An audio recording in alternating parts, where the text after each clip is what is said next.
Something's not right. Again, but it's not with Ostium. It's with me. I'm not right. Something's wrong with me. And I'm really fucking scared. I'm recording this while Monica's out. She said she wanted to take a walk downtown, clear her head or something, and look at some of the doors. I said, sure. Gives me time to do a recording, private recording, about what's happening to me, or at least what I think's happening to me. Okay.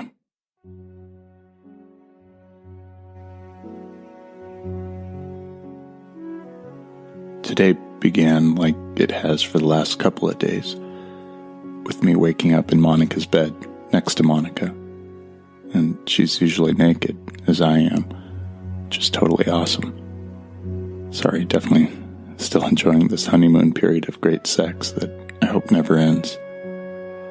But it's weird. I feel different in the mornings now, when I wake up. I don't want to talk to Monica about it, at least not yet. Maybe down the road a bit, when I can make more sense of it, I might. It just seems superficial right now, like it's not really something to get all worked up about, even though that's exactly what I'm doing. Because I just don't feel right. Right in my mind. In my right mind. Things are hazy and fuzzy, like a bunch of pink cotton candy got stuffed into my skull. And then, as things start to clear, I find I can't remember things exactly, or as well as I did the day before. All the important stuff is there just fine. My history, memories of my life before Ostium, my family, my work, all the thousands of books I've read, even the bad ones, unfortunately. There goes that photographic memory again. Hey, come on, I haven't mentioned it in a while. It's the more recent stuff that's iffy. The really recent stuff about Ostium. I remember all the doors and all the important stuff about Ostium, except what I need to remember that I can't anymore. It's to do with how Ostium was making me feel. Not sure what effect Ostium was having on me. Something about what I thought of Ostium, going through those doors, finding the artifact, bringing it back, putting it in the map table. Like there's a price that's exacted on something or someone to be doing this. I know I've thought of it recently through the laws of nature. You know those, right? The one about every action having an equal and opposite reaction. And the other one about energy and how you can't ever destroy energy, just transform it into something else. Well, I feel like I've thought about this in relation to Ostium on a number of occasions. I even feel like I've talked with Monica about it. But it's like it's not there anymore. I can't remember the details or salient points or what I was trying to say about it. They're just blurs now, hazy intuitions that tell me nothing.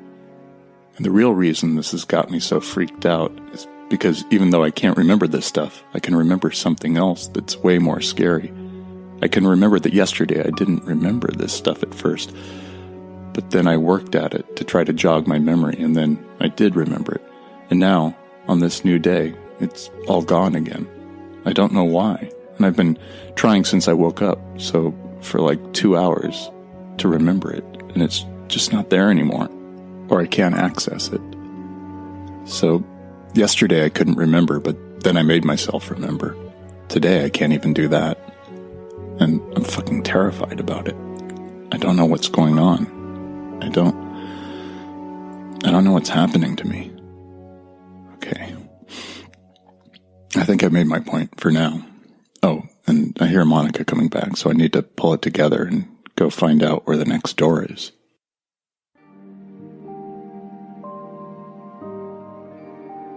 I've got a moment while Monica takes a quick shower, and then we're gonna head out for the next door. When she got back, I had a quick chat about me doing some live recordings. Her immediate reaction was a big fucking no. She wants to keep out of all that stuff and focus on getting the artifacts and getting the hell out of there before the blackness starts coming in like a racing San Francisco fog. He's called Carl, by the way. The fog of the city by the bay. And find Steve. I cooled down a bit and explained myself. I said it's hard at the end of the day to remember every single detail and thing that happened, especially if there's a lot of shit going on. And how talking and narrating it as it's happening might help me figure out why Ostium is doing this to me and constantly putting me in pieces of my past. I pretty much convinced her, but I added some icing about how I always end up doing my spiel in front of her once I recognize where we are, and what's the harm in recording it as it happens? It'll save me having to repeat myself later and try to remember what I said. Plus, doing it then and there always makes me remember and monologue it way better. I reminded her about the guided tour of the Catalina Casino building, courtesy of yours truly. This got me a smile.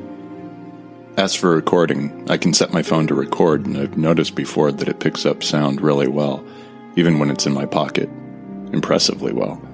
Like there's something helping it record that clearly, or there's something, perhaps, supernatural about the recording app I use. Maybe it's those Ostium waves buzzing around us all the time. Who knows? The other big reason I want to start doing this is because of the stuff I talked about earlier, with my memory issues. Some weird shit's been going on with me, and I don't know what's causing it. But I do know recording everything as it happens like this can only help me try to figure it out and ultimately help get my memory back. There's also one point I have to make real quick before I run out of time and let my subconscious slap me for even thinking of saying this, but what if Monica has something to do with it? What if she's causing this to happen to me? I know, it sounds crazy, what with all the sex and how great we are together and how it really seems like I make her happy. I know she makes me happy, and we're a team, so it's a couple 100 miles beyond far-fetched, and yet I just don't know. It's a big if. But it's still an if.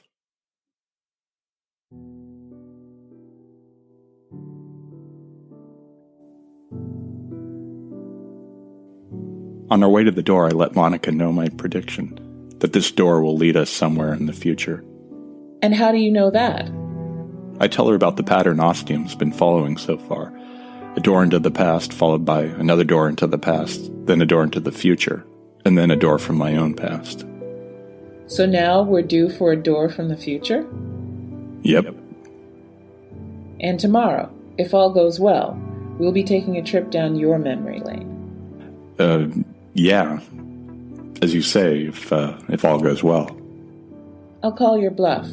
Let's see. I lead us to a door in the east wall of Ostium. It's number 201. I grab her hard, open the door, and we go in together. It closes behind us, and there's just darkness. I swear it lasts a second or two longer than usual, testing us. Or as Monica would say, it's just Ostium fucking with us.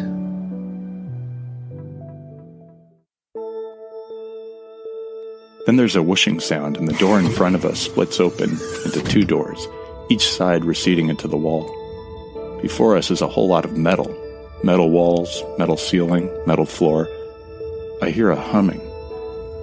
There's some sort of indirect lighting that you can't really see, and yet you can see the hall in front of us just fine. I step out, not wanting the doors to close on us, and somehow trap us in some sort of Ostium limbo. I actually shiver at this thought. Yeah, let's not get stuck here, Monica says, joining me. Within a single look, we both know the same thing.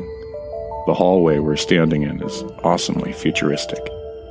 I should have made you place a bet on my prediction. She just gives me a look. Too soon, I guess. It's a hallway of doors, as hallways tend to be. Though these doors are all cool Star Trek-looking ones that whoosh open as you approach them. But it all feels kind of overwhelming here.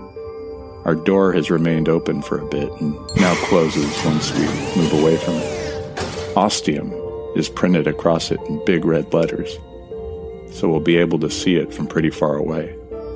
I walk up to another door. It opens and gives me a view of another hallway with lots of other doors. I try a few more, Monica tagging along, and we find more of the same. This is starting to tell me that we're either in a really big spaceship, like that George R.R. Martin short story series. No, not the one about knights and dragons and Westeros. It was about this crazy spaceman called Tuff and his travels across the galaxy in a ship that was literally multiple kilometers long. Alternatively, we could be on something like a space station or a settled planet with future tech, or something else entirely. My mind is flipping through the science fiction ideas and possibilities I've read, like John Cusack flipping through his vinyl in the High Fidelity movie. I'm also very excited about being here and the possibilities of what we're actually standing on. Why is your hand so sweaty? And then I tell her where we could be. So basically, this is a sci-fi wet dream for you. Yeah, that pretty much sums it up. Then I see a box-like shape on the right wall ahead. I jog up to it. It has a small viewer panel in the front, like you're supposed to lean in and look at it, or look through it maybe, to see what's on the other side. Maybe I'll be able to get an idea where we are, or at least see what space looks like on the other side of this wall. I put my face up to the viewer panel and a frame extends out to block out light and allows me to focus better. I rest my face against the frame, which is supportive and comfortable. What I see on the other side defies my logic at first. I just can't wrap my mind around what I'm seeing, because it takes time. I pull away and look at Monica with a dry lake bed of frown lines on my forehead. Let me take a look, Brainiac. She peers in and watches for about 10 seconds, and she pulls away. I don't get it. It's a big, bright ball. Really bright. Really big. Is it like the opposite of the Death Star or something? I just shake my head, my brain working in overdrive, going through those science fiction ideas now like a flip book. And then I suddenly find what I'm looking for. No, it's much more than that. Though 100 points to Gryffindor for the Star Trek reference. I believe that's Star Wars. Another 100 points. I was testing you. No, it's not just a big bright ball. It's a fucking star. We're in a Dyson sphere.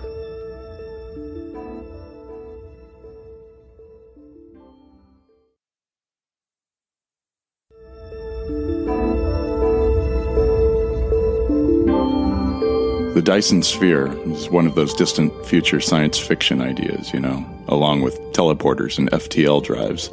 That's faster than light for you Luddites. The kind we're not going to see in our lifetimes. But then neither will our grandchildren, or our great-great-grandchildren. It's named after the physicist and mathematician Freeman Dyson. He formalized the concept in 1960 in a paper for the journal Science, entitled Search for Artificial Stellar Sources of Infrared Radiation. But let's keep it simple and straightforward. For us idiot tourists? I'm just not going to touch that. Not with a 10-foot pole. Not even to try and make a joke out of it. It's the concept about the distant future civilization. If we're talking about Earth and humanity, we're looking at least a few thousand years in the future. It's basically an extremely technologically advanced civilization that's also like supermassive. A population in the trillions probably, and they've conquered the galaxy. If we look at our planet again, we're talking about expanding beyond our solar system, and we've colonized and live on every planet, moon, meteor, and asteroid that we can safely inhabit. We're talking more advanced than Star Trek and more advanced than Star Wars. It's all about power and energy. When you're running a galactic empire, you need a lot of juice to keep it going. And what has more energy in the universe than a star? Dyson's idea was to create some sort of containment and contraption around this star. So we're talking massive size. And this Dyson sphere would somehow harness the energy of the star. That sounds... Yeah. Imagine a homogeneous solar panel that's big enough to encircle a star. You're talking about a beaucoup amount of wattage. And that's where we are? Inside a Dyson sphere? Yeah, I'm pretty sure from what I can see through the viewer. It's always been a theoretical concept. Some science fiction authors have used it, like Larry Niven, Frederick Pohl, and Robert J. Sawyer. In TV, there was actually an episode of Star Trek The Next Generation that featured a Dyson sphere from an alien civilization. I think it was called Relics. You think? I can't help smiling. No, actually, I know it was called that. Actually, Dyson himself said he was partly inspired by the works of Olaf Stapledon and Edgar Rice Burroughs, to name a few, before he came up with his eponymous sphere.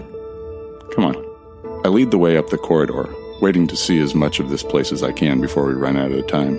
It actually feels like being on an episode of Star Trek, except those were all sets and this is the real deal. But this means we're surrounded by technology that's millennia into our future.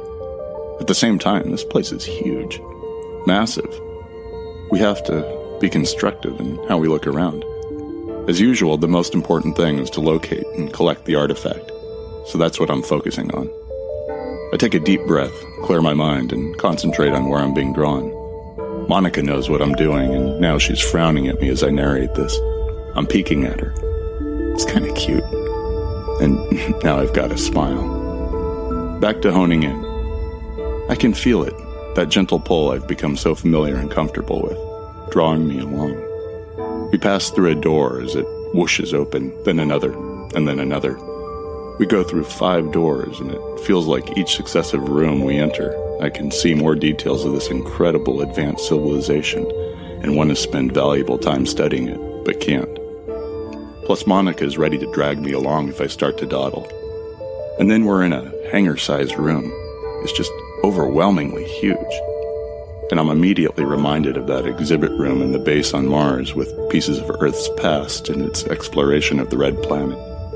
Here are their displays and tables and glass cases like little glass houses showcasing the civilization's history.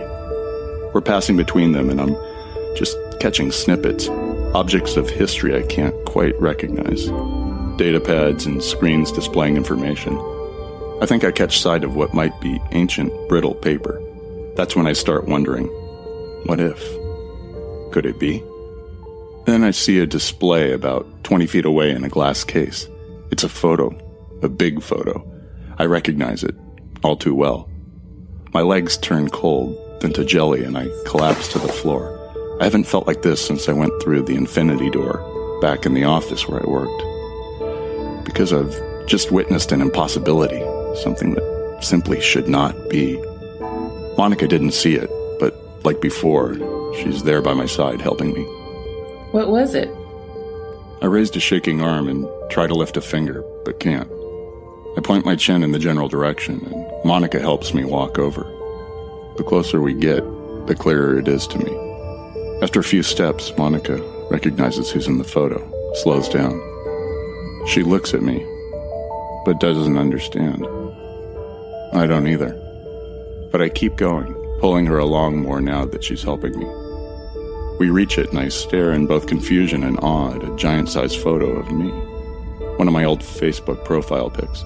I think Brandon took it. Maybe it was a selfie. Holy shit. It was.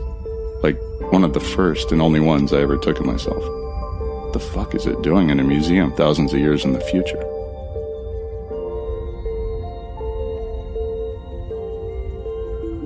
Fortunately, there's a screen below the photo of me with a big block of text. Even more fortunately, it's in English. I don't need to start reading it to know that the star this Dyson sphere is encircling is ours. Sun. Sol. The one belonging to our solar system. And then Monica and I start reading. Jake Matthew Fisher, a savior of humanity?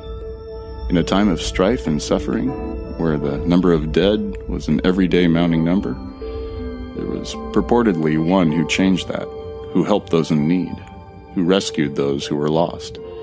There's a period now deep in our history, millennia ago, where much of the history and knowledge has been lost.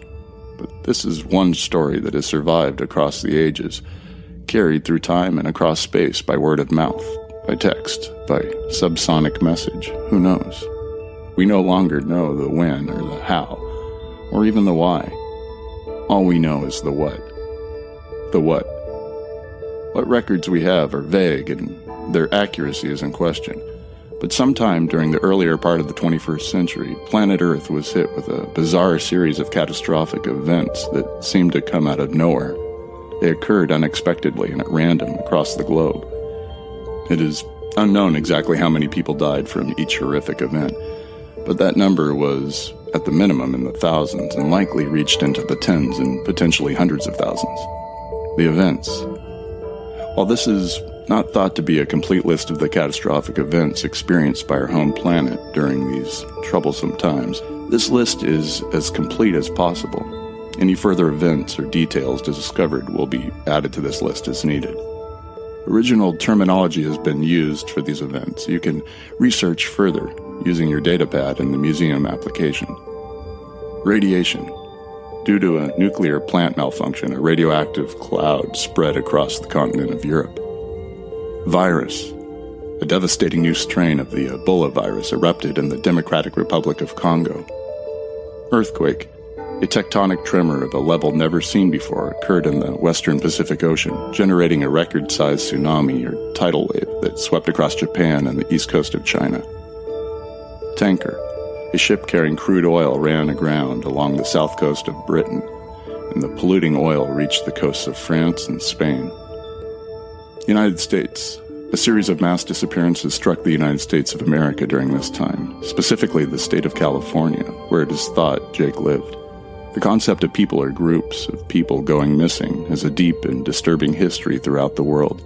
Some notable ones include the lost colony of Roanoke in the United States, a sailing vessel called the Mary Celeste in the Atlantic Ocean, an island off the coast of California called Catalina had its entire population suddenly disappear. The great city of San Francisco had a mass of its people in the center suddenly vanish. The Northern California coastal town of Fort Bragg somehow suffered a similar fate when all of its people simply vanished.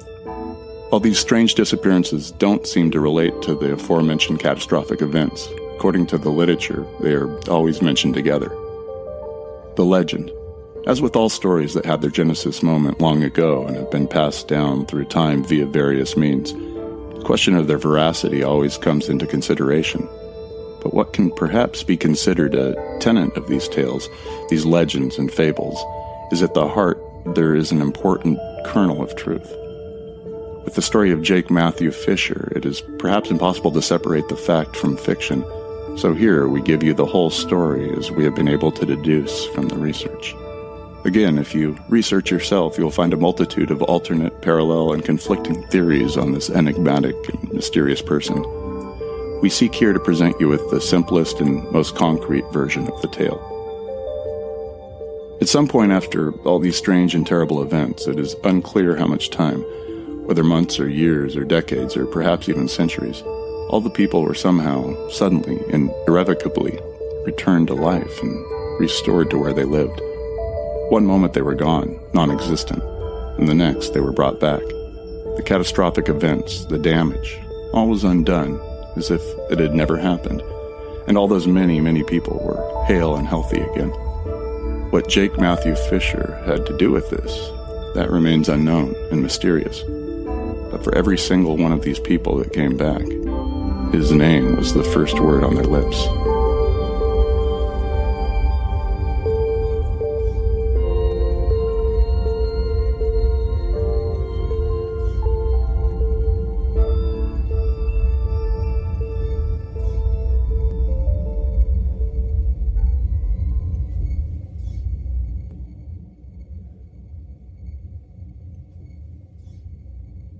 I was dumbstruck and awestruck, dumbstruck, any kind of struck you could think of. I just didn't know how to take it. I felt like Harry Potter finding out it was up to him to defeat Voldemort. Yeah, I said his name. Or Frodo learning that he would have to travel to Mordor to destroy the One Ring. My precious. Or Luke or Leia finding out that he or she was the one. There is another. Hope. I fucking felt like King Ralph, finding out that he was next in line to become King of England. It was impossible, inconceivable, and overwhelming. And not me, not me, not me. I can't do it. It's too much. It's too fucking much. Jake, you need to calm down. I mean, if it's me, if it's all me, I have to make the right decision, the exact right decision, to be precise, infinitesimally perfect, to make it all so that all events slot perfectly into play. The ultimate fucking domino fall across time and space. But if I don't get it right, if I don't get it right, exactly right, then history will be different. History will be changed, and all the people won't somehow miraculously come back to life. They'll be dead forever, and it'll be my fault, all on me. And that means that the present will be changed, because if you change the past, then the present gets changed. And that means it affects us here and right fucking now. And if that happens, then maybe we'll just completely fucking cease to exist. And that's when a part of me comes back to reality. The part of me that's able to speak in complete sentences right now and sees Monica watching me lose it. Watching me completely break down. And that's when I watch her reach into her pockets and take out these silvery-looking gloves. She slips them on with ease, like she's done it 1,000 times before, and she holds her hands a foot apart, and this bright white beam of electricity passes between them, sparking and snapping like the ultimate bug zapper. She looks at me, and I can't hear what she says because it's so noisy, and I'm simultaneously losing my mind, but I'm able to read her lips. I'm sorry, Jake. And then she comes at me fast, and everything goes...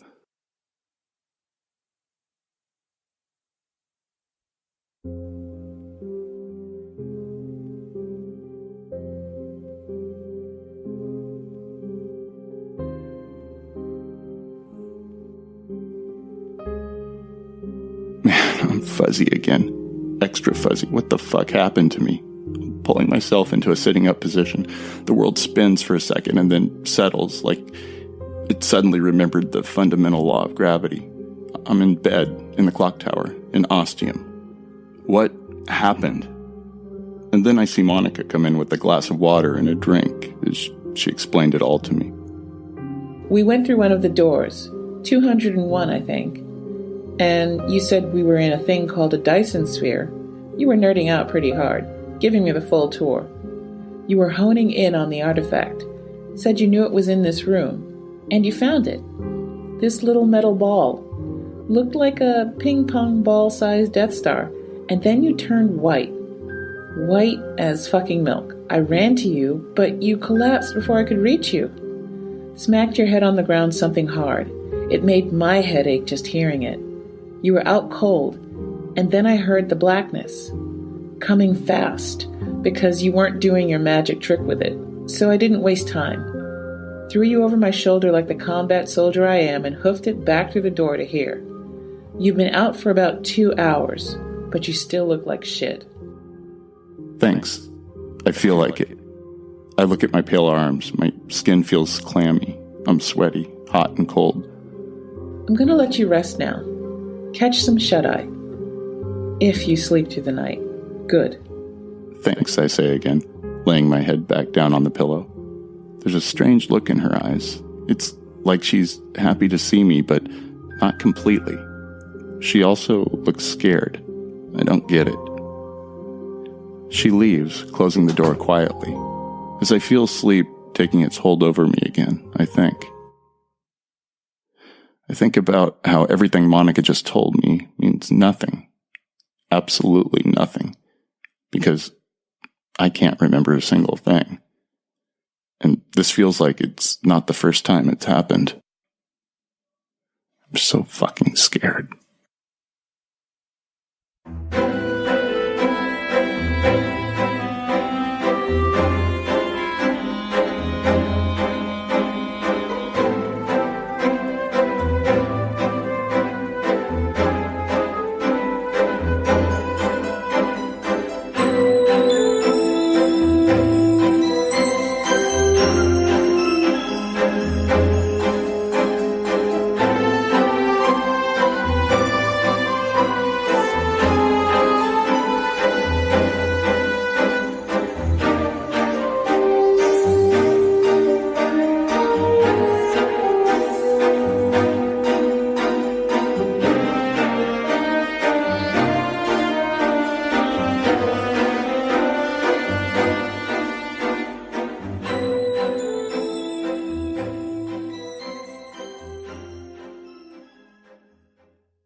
Warning, the following episode contains depictions of graphic imagery.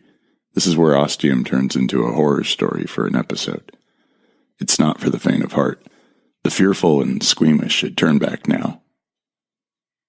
It's dark. Oh, so dark. But I can smell. I can hear. Dark. Drippy. Putrescent. I scrabble for Monica's hand in the black and find it, holding on tight. The crunching of gravel beneath our feet is both comforting and eerie. You can feel it on the sole of your shoe, but also hear those tiny pebbles grinding together to make grains of sand. But in this dark place of strange sounds and unfamiliar smells, it doesn't belong. It isn't comforting. It's a disembodied sound that you just want to go away. Then we're out of the tunnel we didn't know we were in. For the first time coming through a door, it's dark out. No bright shiny sun and blue skies. It's the all-covering blanket of darkness with a billion tiny star holes in the firmament. The orchestra of crickets are rubbing their legs together, creating their unique song. I take a deep breath and know where we are.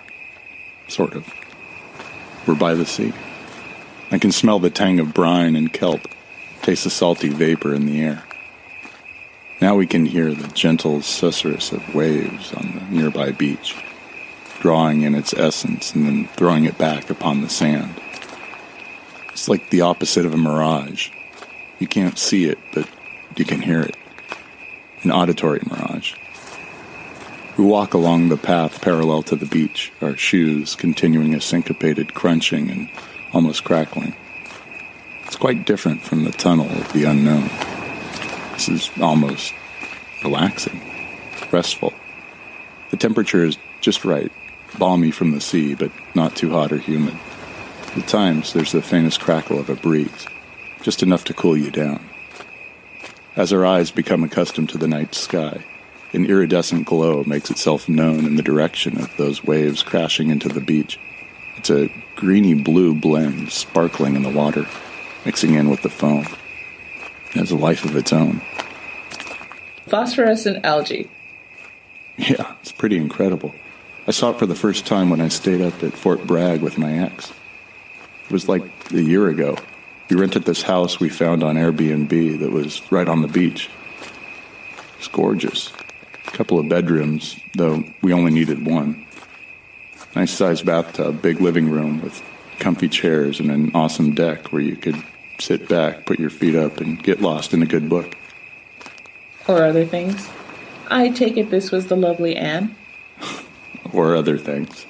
And yes, it was a great place to just forget about the world. And you could walk straight out onto the beach. It wasn't a private beach, but might as well have been. We had it all to ourselves. And you could go straight up to the waters. What? Holy shit, I think this might be the place. Jake, it's fucking dark. I know, but I just feel. Look, let's keep walking. The path winds and curves for some time, and we just enjoy our senses doing what they do best, sampling this world and life. The moon reveals itself with an increasing glow that has us confused and wondering, but once that shimmering thumbnail peeks over the hills, all is made clear. As more of its perfect shape is revealed, we realize it's going to be full and gorgeous. It almost seems too big to be the full moon rising in the night sky. But then I remember this is when the moon appears largest. It's a perfect pearl making its way across the cosmos of stars that are innumerable and endless. And as the moon continues to rise, it bequeaths its light to us, guiding our way and granting us the gift of sight in this night of blackness and dark. In but a short while, the house up ahead is shown, like the poignant detail of a book that's made known to a reader with the turning of the page. I study its profile, its topography, the facade I'm able to make out. Yes, it's the same house. I'm reminded of the confrontation with Brandon during that last time I went back to my former home. How he'd put me on the spot as I tried to tell him the truth he wouldn't believe. In the end, I'd concocted a lie, but the fabrication contained mostly truth as I think on it now. At the time, it felt like a fictional idea I'd pulled out of thin air. And now, here I am, again. Here we are, back in this place I didn't expect to visit again. But I know Ostium has other plans than relaxation and enjoyment, as it was the last time I was here. The path makes a new turn, angling away from the beach and the cold Pacific round to the front of the house. Bordering the front yard is a white picket fence. This wasn't part of the original house. In this ghostly lunar light, it looks like a rampart of bones forming a protective wall around the house. But is this osteopalisade keeping something out? Or trapping something within? There's no gate at the bony center, just a hole. Monica's face is no longer as relaxed as when we first found ourselves at the beach, but then neither is mine. I lead the way past the white fence and up a new narrow path. Jake, I need to tell you something. Something that happens... Hang on a second, Monica. As we're walking, I'm hearing a crunching and crackling. They're not stones or shells. Unable to stop myself, I look down and try to identify what we're walking on in the moonlight. Insects. Millions and millions of dead insects. Many kinds. Cockroaches, beetles, grasshoppers, praying mantises, centipedes. None are moving. But this doesn't help my now gravely weakened courage. I look to Monica, who knows what I'm doing, forgetting what she was going to say for the moment. The sound our shoes make with each step makes it clear whatever we're walking on is unnatural. I just shake my head. I don't want to know. I wish I could unknow. Then I stop. To either side of this strange path of crunching carapaces are a few tombstones of varying sizes and slanting at different angles. Like the unnerving path, these are not part of the original architecture of this abode. I can read the carvings on the stone easily, perhaps because there is more moonlight, or because Ostium is wanting me to know what is inscribed upon these pieces of rock. Oh, how I wish I could sponge away the writing upon these gray stones. R.I.P. Catalina, says one. In memory of San Francisco, says another. An ancient-looking one filled with cracks and looking ready to turn into a pile of pebbles proclaims, "May you never be forgotten, O lost colony of Roanoke." Another, equally ancient, dripping with briny moisture, an anchor carved at its apex reads, "Never forget the lost souls of the Mary Celeste." There's one final one before we make it to the wide wooden stairs that will lead us to the front door. It's clean and fresh and polished with 3 words. Remember Fort Bragg. Something about this last tombstone seems familiar to me, but I'm unable to ascertain what. We ascend the stairs, which bend and groan like living human beings. At the top, we stop, happy to have those horrible sounds cease. But it's clear that this long, dark night is far from over. The door seems larger than I remember, and far more menacing. Oil slick black with a shininess in which I can almost see my face. I grasp the handle, then look at Monica. "Ready?" She gives me a nod. I take a deep breath, turn the handle, and push the door open.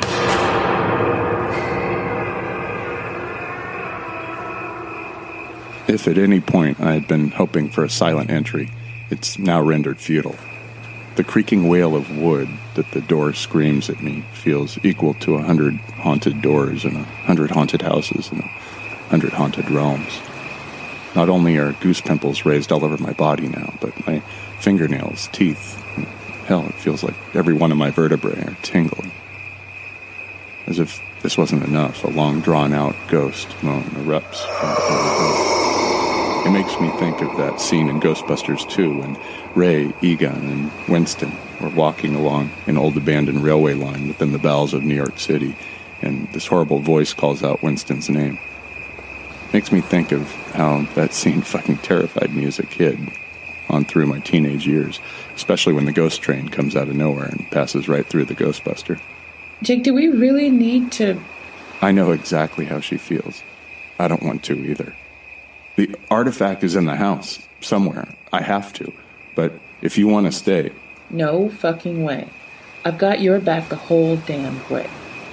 I smile, raise my fist. She bumps it.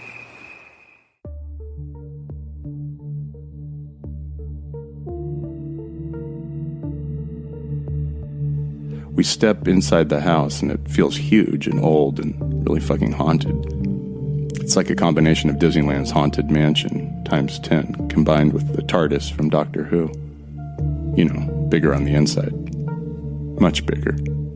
The outside may have borne a resemblance to the house I once stayed in with my ex-girlfriend in the wonderful town of Fort Bragg, but this place we've entered is 100% Ostium and 1,000,000% otherworldly. I think they call it a landing.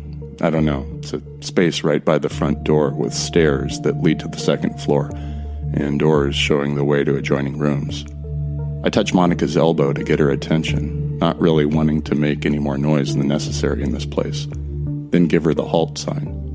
I close my eyes and focus, trying to narrow down the location of the artifact, but it's different. Different from any door we've gone through so far. Different from how I usually do this, especially when I was just starting to feel confident about this part of the Ostium job.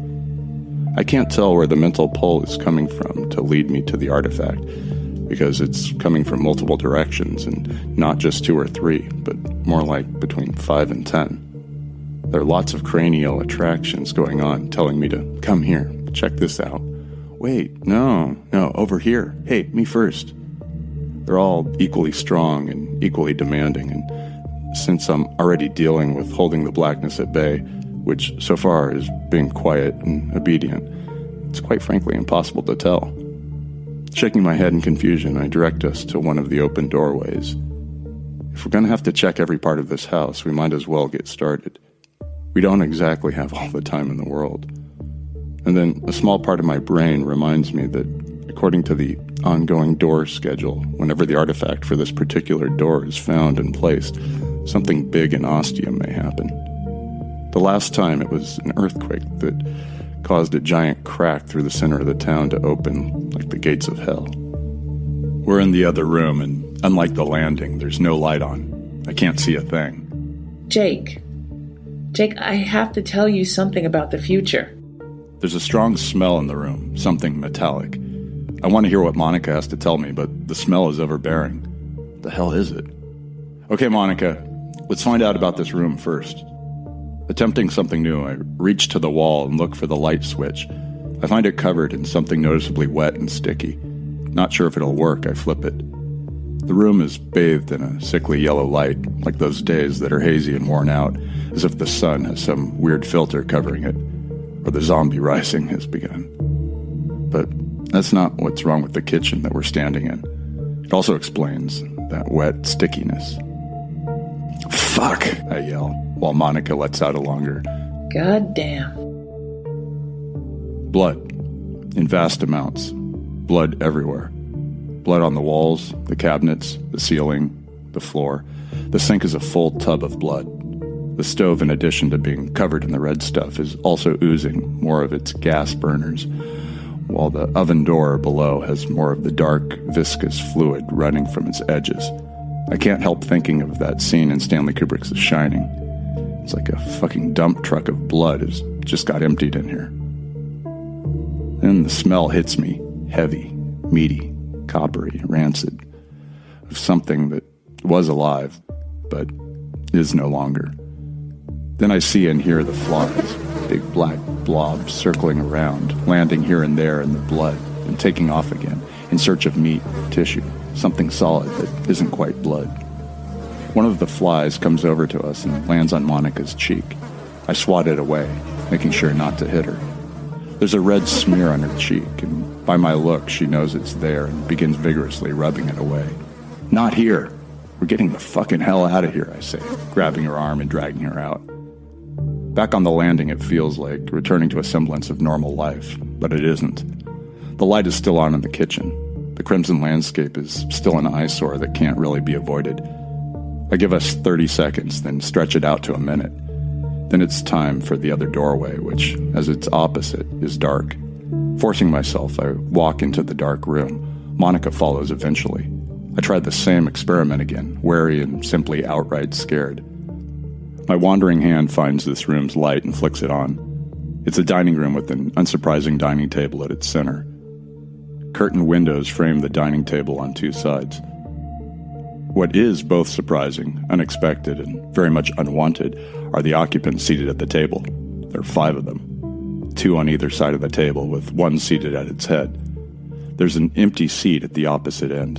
The men are dressed in military uniform, and I don't need Monica to tell me that these 5 men are members of the squad that paid a visit to Ostium sometime in what feels like the Cretaceous period, and then blindly went through one of Ostium's ill-fated doors.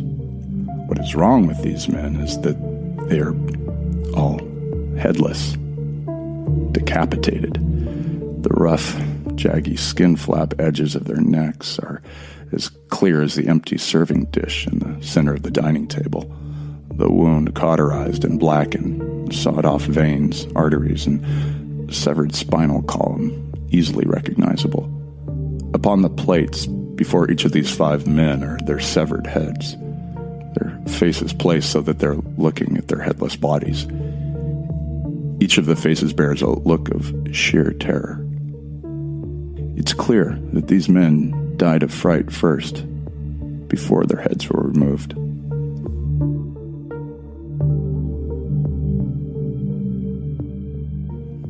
Monica may have shown little emotion towards these men, and after what had been done to her and Steve, it may have been even somewhat warranted, but seeing them end up like this, it takes a toll on both of us, obviously.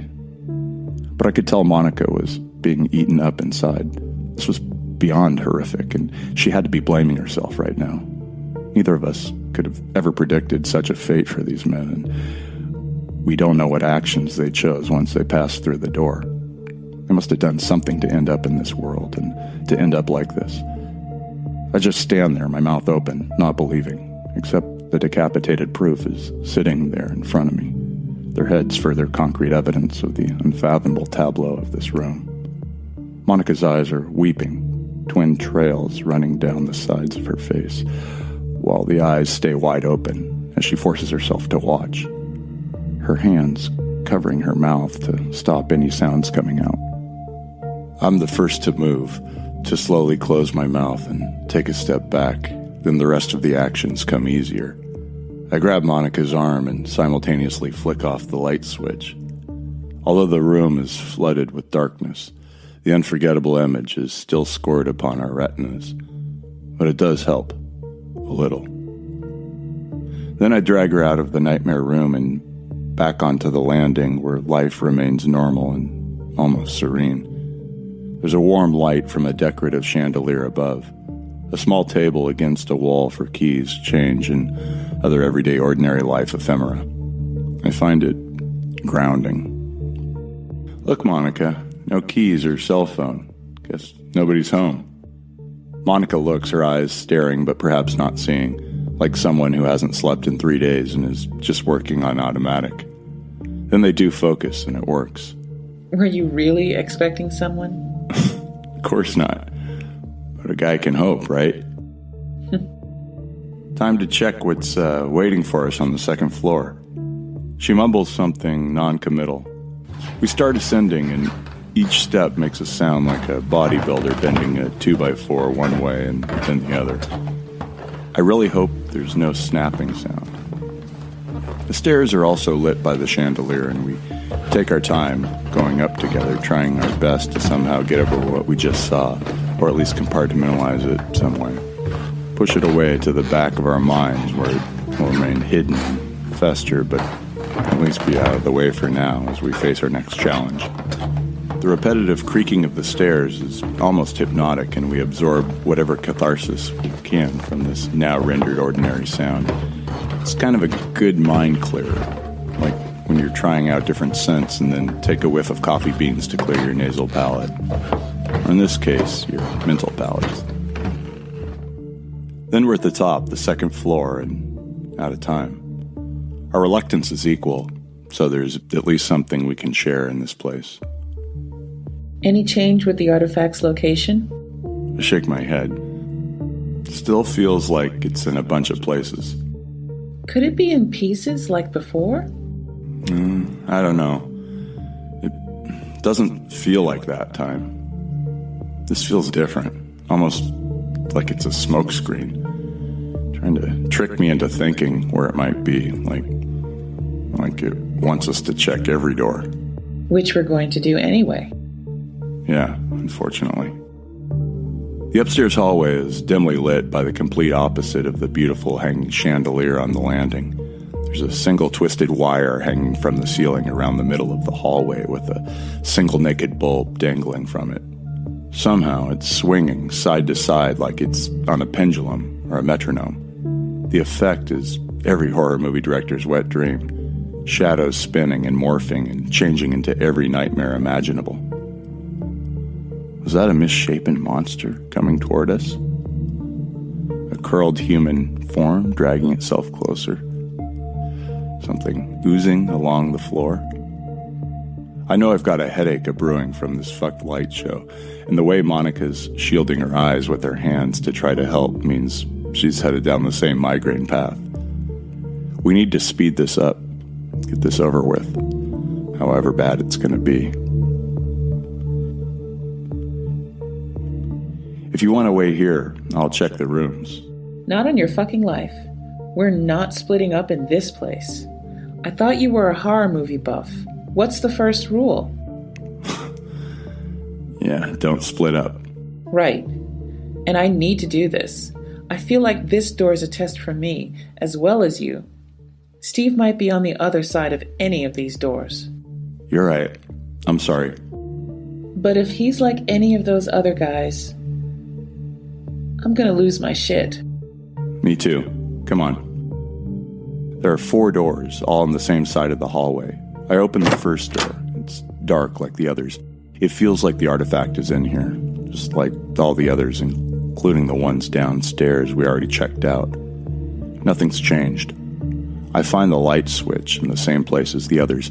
At least something's standard here. The light turns on and we wait 5 seconds to take in the scene. It's a library. Bookcases on 3 walls, a window on the last. In the center of the room is a desk with miscellaneous piles and old books and pens and quills and paper, a mishmash of everything escritorial. Behind the desk is a chair, and that chair is a man in camo fatigue slumped over on the desk. His arms are on either side of his head. His face is turned to the side, watching us where we stand just inside the door. Buried in his skull is a 16-inch machete, part of the long knife sticking out with the yellow-white ivory handle. Grooves that are brown and dirty with age. The rest of the knife has gone through the man's head and buried itself in the wooden table to hold him there. There's a little blood, a dried, dark red trickle running across his forehead and pooling on the table. The blood on the table is a lighter red, still a little wet because there's more of it there. What this tells us is it didn't happen that long ago. I turn to Monica. Her look is hardened, but her eyes are glassy, wet, holding back tears. It's not him. Good enough. I turn off the light and we leave, closing the door behind us. The next room. Light is turned on. We take it in. Then we turn to each other, wanting to look away from what we're seeing. We put our heads together, holding each other, not wanting to hug, because that will force one of us to rest their head on his shoulder and be facing this. The room is stark, bare, no furniture, just white walls. In the center of the room is an electric table saw, biggest one I've ever seen.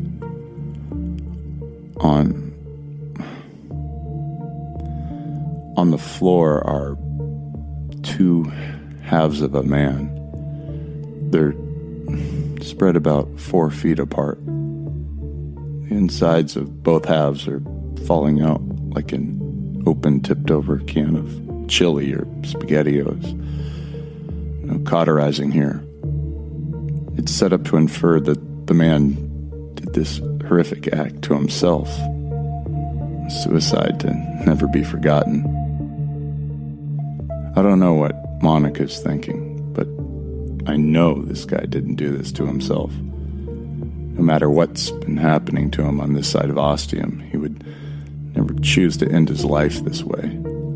Someone or something did this to him. Monica takes one more look at the face and then drags me out of the room.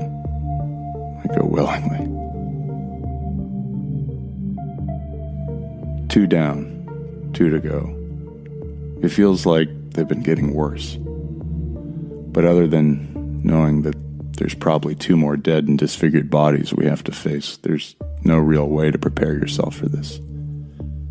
Monica opens the 3rd door and turns on the light switch slowly. But once that electricity gets sent to the tungsten, it goes, well, at the speed of light.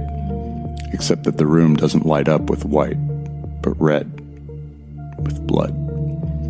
Because there's blood on the light bulb, blood everywhere. It's a bedroom, or it was a bedroom. A bed, bedside table, chest of drawers, but everything is covered in dripping viscous blood. And also parts, body parts, big pieces, small pieces, here and there and everywhere. You don't let your eyes focus on it too much, because then you might be able to identify what body part it originally belonged to. But there are also some ropes, stringy, twisting vines that can only be intestines. What is all here may once have been a complete human being, likely a man, but it's very hard to tell. There are also small pieces of burgundy cloth. If these were washed and cleaned, they might be camouflage colors. And I see it on the floor, a couple yards away from me. It's the only piece in the room that isn't covered in blood. It's an eyeball. I also know now, more than any room in this house so far, that it's the artifact. I don't let Monica know. I just take one careful big step into the room. Jake, what the fuck? I reach down and pick up the eyeball like it's a delicate egg. It's hard. Hard like an eyeball isn't. Because this really is the artifact. Now that I have it close, I can see where there should be a pupil. There's a black O for ostium. It's the artifact. I carefully step back, my foot peeling off the floor like it's attached to flypaper. I ground the sole of my shoe into the carpeted floor to clean off what blood I can. Then I close the door and we're done with this fucking place. Okay, let's go. The blackness is on its way. We've still got plenty of time. What about the last door? What about it? We have the artifact. We've got what we need. Time to go back to Ostium. This is Ostium, and we need to know who or what's behind that last door. Because? Because Steve. I don't need to say anything. I give a small nod and follow her down the hall. I don't want to point out that wreck in the last room that looks like something Pinhead from Clive Barker's Hellraiser got at could have also been Steve. Maybe she would have known. Somehow. At the 4th door, I keep back, letting Monica open it. My work here is pretty much done. I'm just here to watch now, I guess. I step into the room beside her, hear her take a breath. Then she turns on the light. It's another empty room. But there's a man. He started at the far end of the room beneath the window. There's a massive blood stain on the wall below the window. Maybe a gunshot, or multiple gunshots. Then he dragged himself along the floor. The blood trail makes that abundantly clear. He's only a couple feet from us now, face down on the ground. He looks pretty dead. And then I see the words. Monica! I step further into the room, getting close to the man so I can read what it says. The look on Monica's face says that she's already done that. In the man's own blood with his finger, he's written 2 lines on the linoleum floor. The top line says, "It's your fault." The bottom, Only you can stop it, Monica. My eyes widen, making it feel like my eyeballs may just fall right out of my skull. The blood riding looks very fresh. I kneel down and check the man for a pulse. No, he's gone. I look at Monica. What the fuck does this mean? Her face is confused, then angry, then undecided. What the hell is going on here? I said, what the fuck does this mean? She closes her eyes and takes a breath again. Do we have time before the blackness? Damn it. I close my eyes and concentrate. Fuck. I get up and storm out of the bedroom. I don't know if Monica's following, and right now I don't give a shit. I thunder down the stairs and out the front door. The blackness is definitely getting closer. I hear Monica close behind me now, and I start jogging. She keeps pace. I go faster, and she keeps pace. I start running as fast as I can. She keeps pace. This just pisses me off more. We reach the door and I step through, again, not caring if she comes with me. I half want to slam the thing in her face, but I don't. When we're back at the clock tower, we're going to have words.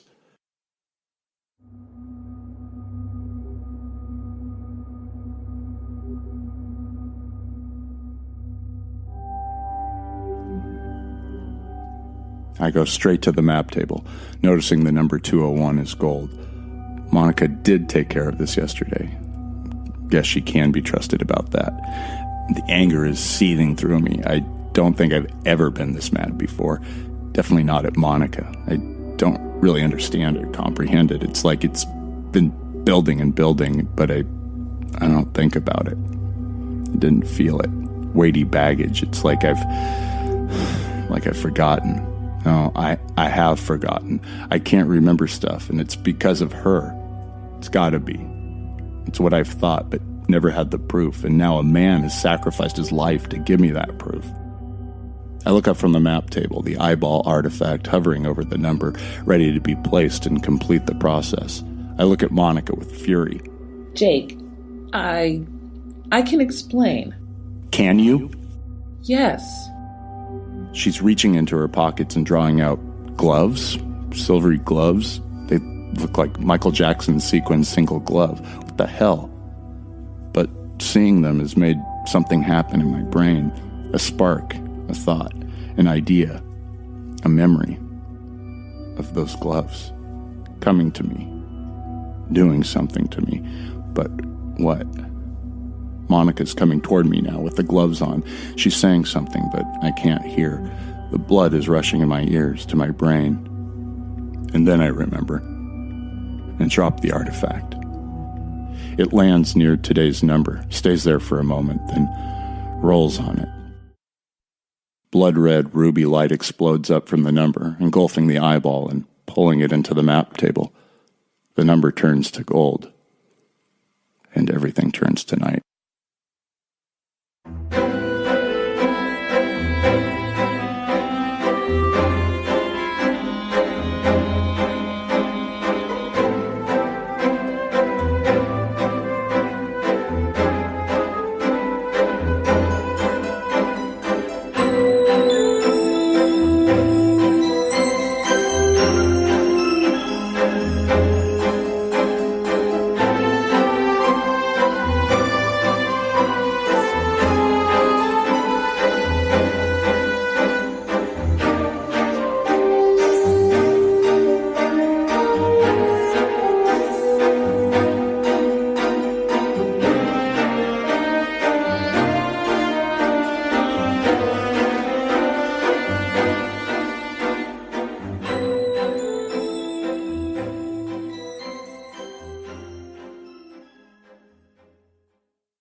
I did not know there were different types of darkness until I came to Ostium. Though to be honest, I still don't really know this for a fact, or whether it's a constant of this universe, like shades of blue, for example. But it feels like there are. I've been through a lot of doors and experienced a significant amount of darkness, and honestly, they've all felt a little bit different, like they were different compositions of darkness, different recipes of the black. Like different blends of coffee or different types of wine. Or I could just be spouting a bunch of mumbo-jumbo, but this is what Ostium has made me become, I think. Maybe I was always like this, and Ostium has just helped me release my introspective inner monologue, helped me open my philosophizing senses. Oh, thank God, light's starting to come through. I felt like I was going to get stuck in that downward contemplative spiral forever.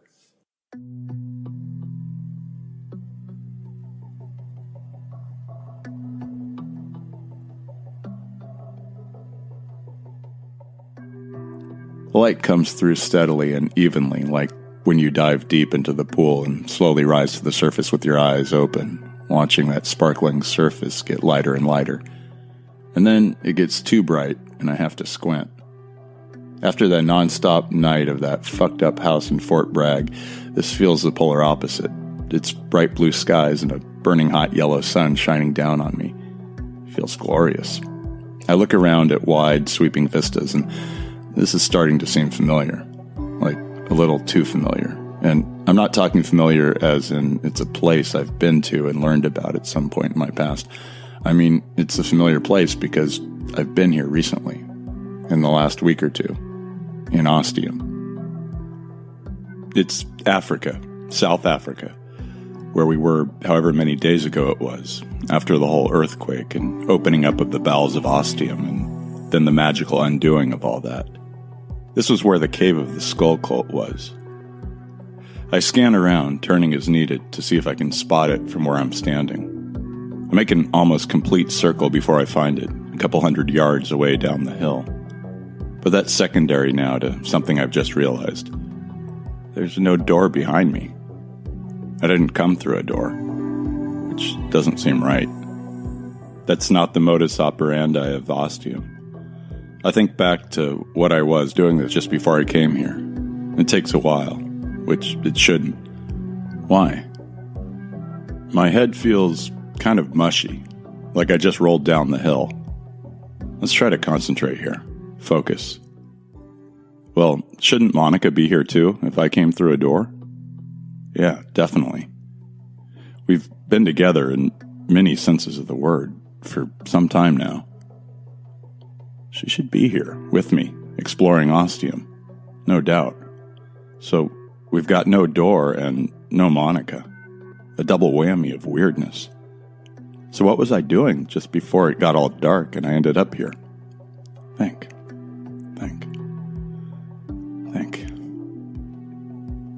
I was with Monica, back in that dark, fucking creepy place in Fort Bragg. The place I stayed at with Anne. Only, it wasn't really that place. It was a fucked up Ostium version with a dose of Ozzy Osbourne and a couple of the Saw movies thrown in for spice. We were in the last room. That's it. We were having a confrontation. No, I was really pissed at her. Fucking furious. For not telling me something. The words that were written in blood on the floor. Like fucking Deep Throat. Trust no one. That's why I think it hit me so hard. The inferred reference and the actual words. What were they? Something like how it's all Monica's fault and she can stop it all anytime she wants. What does that mean? That she has some control? That she's in control? That was what I was so angry about. That she'd been holding out on me again. She knew things about Ostium and she wasn't telling me. I know we have our secrets with each other, but then who doesn't? But when it comes to Ostium, that's the sort of stuff we share. We have to share. This hadn't felt like the first time either. I've been suspicious of Monica before. Never had any proof, just hints and curiosities here and there. This was something concrete. Bloody concrete. Or bloody linoleum. But that wasn't everything. No. We came back to Ostium, went through the door, got back to the clock tower. I was at the map table, all ready to put the eyeball on top of the door number. I started yelling at her, demanding answers. That was it. She said that she would tell me everything. But at the same time, she was doing something, reaching for something. Her pockets. She was taking something out of her pockets. Gloves. Those glittering sequin gloves, Michael Jackson gloves. That's what they reminded me of. They were familiar to me. I'd seen them before at some point with her. I was scared of them. Scared of her using them. Scared of her using them on me. That was it. I don't remember when it happened, but it had. Maybe more than once. Whatever they did, it wasn't fun. It made me want to be anywhere but where they were, even if Monica was there. And then I dropped the eyeball artifact. That's right, and it rolled onto the door. There was a bright red light, and then everything went black. And now I'm here, back in South Africa, many thousands of years ago. That ain't right.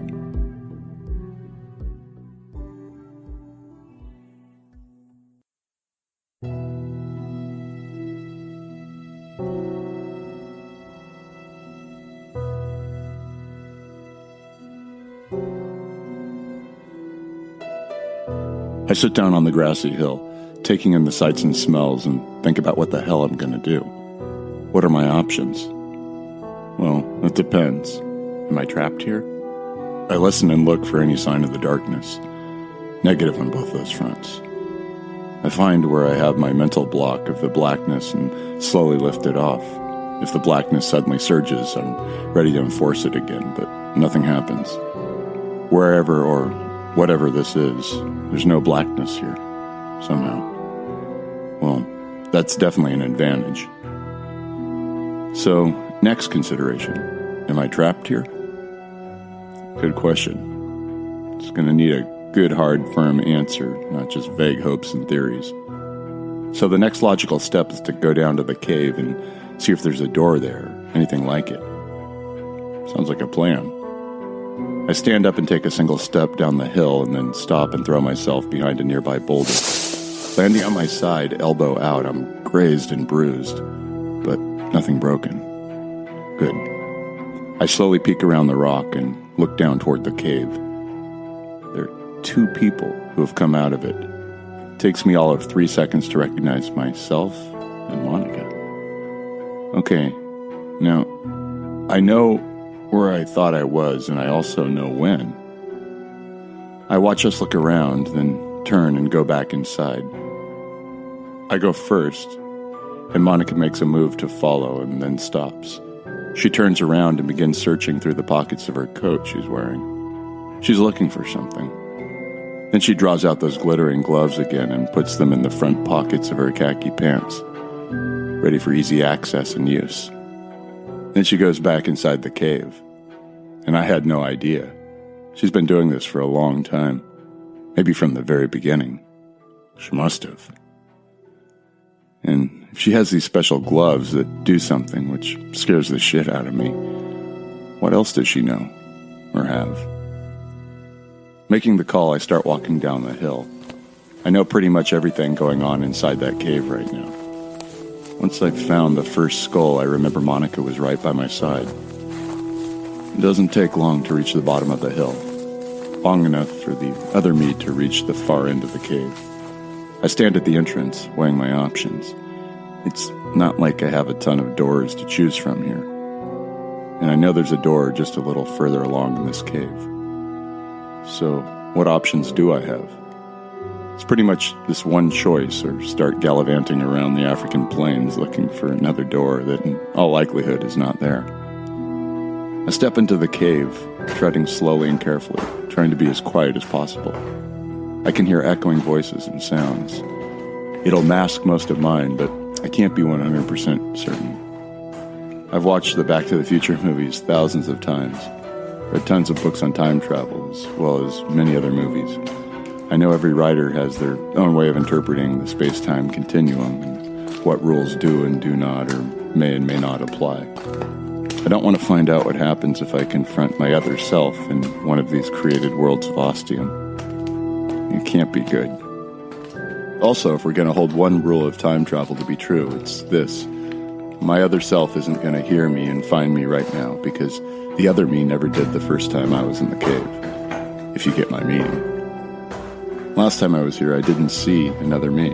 Ergo, I should be safe. But you can never be too sure when it comes to time travel. I creep up to the door, which is open and inviting in the wall of the cave. There's no Ostium on the other side, just blackness. I can't remember if it's how it was the first time I came through here, but again, I'm all out of options. I step through into the darkness again.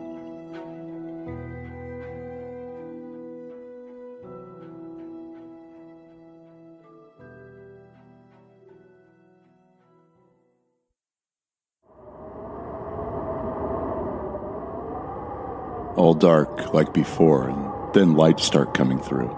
Only it's a different light this time. Whiter. Bright in a different way. And then I feel the temperature, the drastic change from that enjoyable dry heat to this freezing snow. Because I'm in a blizzard. Just great. Snow is flying all around me and I can't see shit. I start running in no particular direction, looking for shelter. If I'm still in South Africa somehow, and now there's a sudden blizzard, there should still be a cave or rock outcropping to help me in some way. But I have no clue where I am right now, due to the zero visibility. Then I see a shadow within the white. I head towards it and find a ladder. Can't afford to waste time. I climb it and enter a small hut. Once inside, I follow the ground on top of animal skins and furs. Perfect. I find another piled up nearby. I grab one, then two, and wrap them around me. This will definitely help with the cold. I huddle down, wrapped in the skins of other animals, and slowly stop shivering. When my teeth stop chattering, I know I'm going to be all right. And then it comes to me. Anjakuni, the Inuit village, the blizzard. Yes, it's all coming back to me now. It was the next door after the skull cult of South Africa.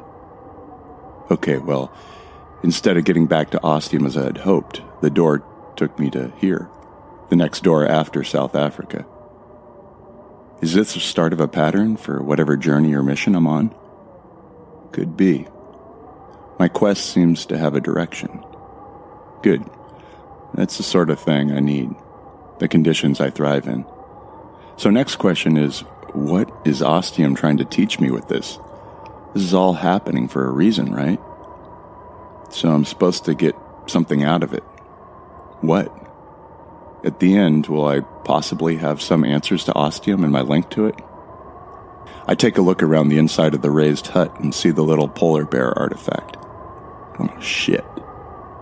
If the time continuum is continuing in the same way here as it did with the door to the skull cult, then I can't have much time.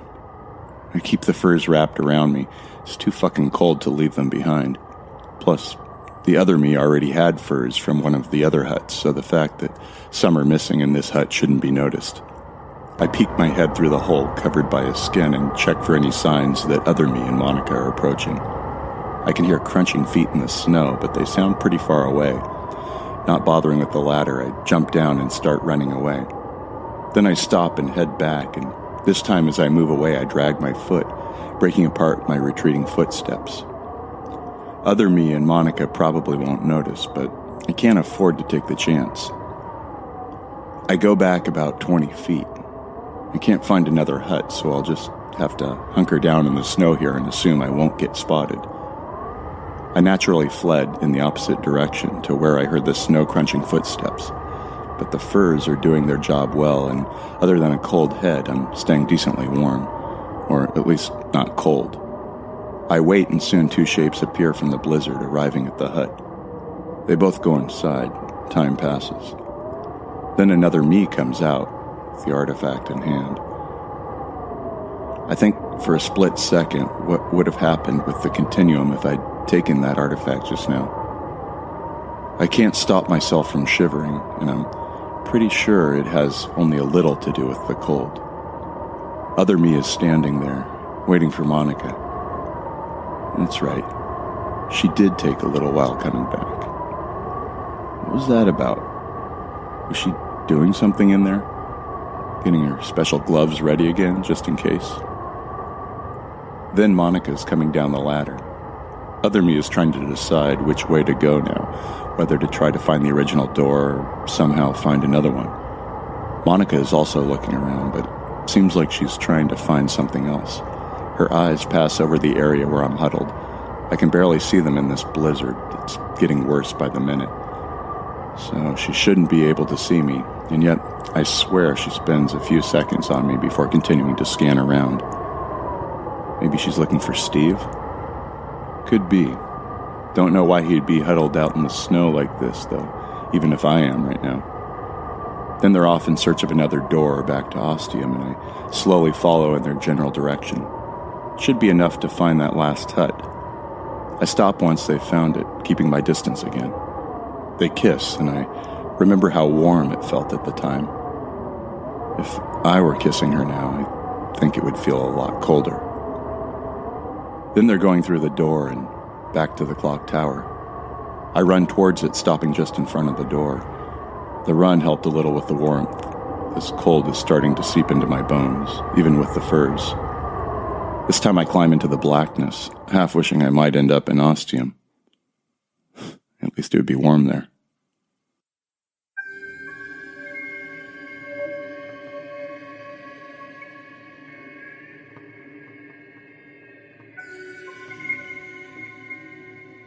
A new darkness, a new place, but it's definitely warmer and dry. Sticking to the agenda, I find myself in the humming environment of a starship. I have the same thrills in this place as the first time, like being on the Enterprise. Literally, every Trekkie's perfect dream.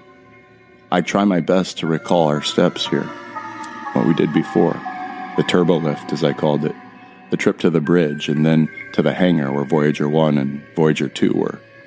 That's it. So, where am I now? I look around and I find a completely empty room. Well, that's helpful. I have little option but to go through the door and see what's on the other side.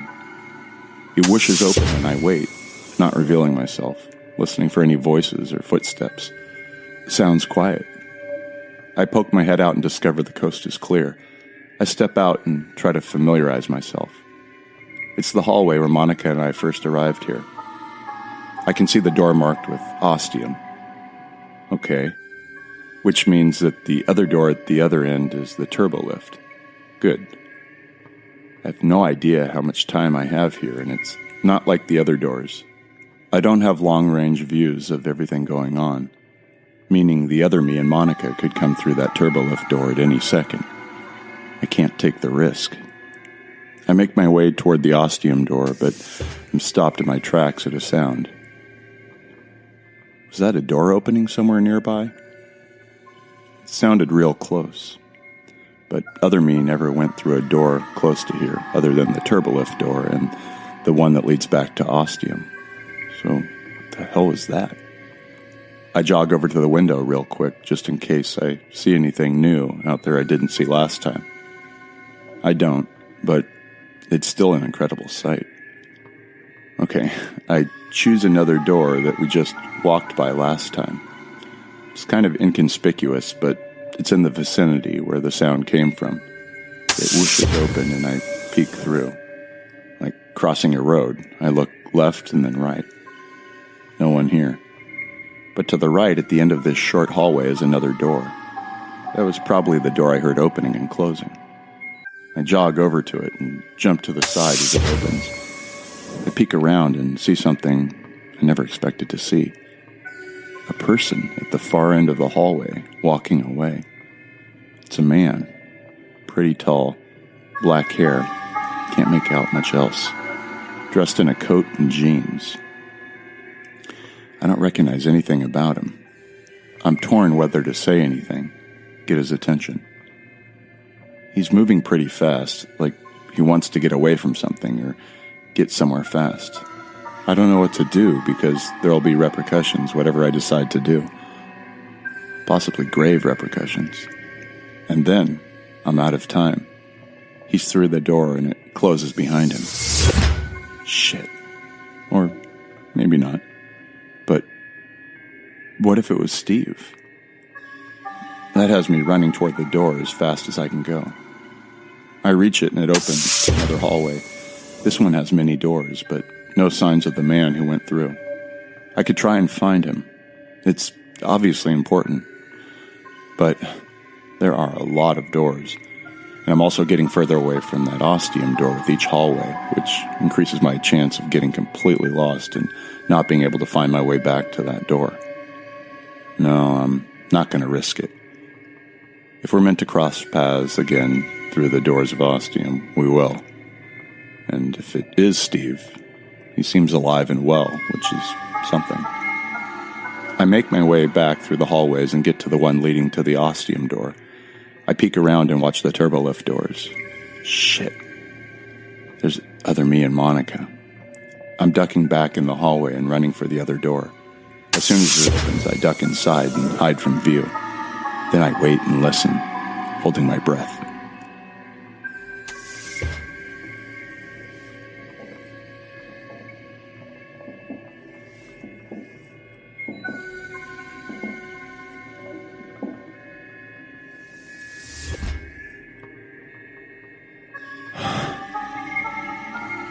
Okay, I think I'm in the clear. But I'm going to give it a good 5 minutes to be sure. Then I go back to the hallway and see the Ostium door closed with no signs of other me or Monica. Good.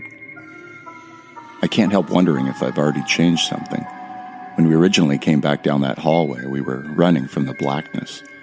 I never took the time to check on a sound I never heard. Now that's changed. But I'm still here and I feel the same, so looks like nothing major got changed with the space-time continuum. Got to be more careful with that from now on. All right then, on to the next place. I step through the Ostium door and find myself